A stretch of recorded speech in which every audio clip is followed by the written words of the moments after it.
do everything the same way every time, and I think most inspectors do, because you absolutely want to make sure you don't miss a thing. I like to go around the house 2 different directions, and then I get on the roof, and your inspector, when he's on the roof, he's not just looking at your shingles. He's looking at possible moisture intrusion places, so we can look for them inside. We're looking for, from standing on the roof, we ought to have a pretty good idea how that house is going to lay out when we get inside. We'll see plumbing vents, and okay, that's where my kitchen is going to be. This is where they're here. And things like, do we have gas or an electric water heater? Those things we identify before we ever go in the house. And then as we go in the house, we're expecting to see stuff. And if we don't, then we're going to,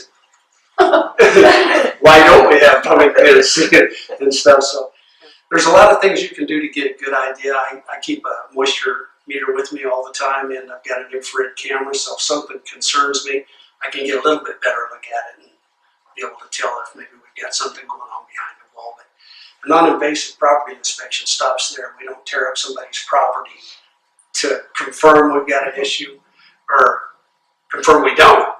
That's something that we give to a professional that's skilled in not only taking it apart but putting it back so that the property owner has their property repaired. So we just try to give you our best description of what we're looking at. But then there's 3 reasons why people have a property inspection.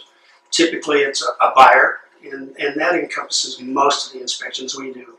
And basically the inspection is going to get their eyes wide open. We're going to look at everything, make sure that you've already decided it's going to fit your family's needs, and your agent has helped you find one that's going to work for you. We're going to go in and make sure it's capable of taking care of your family and identify any things that could make it more safe.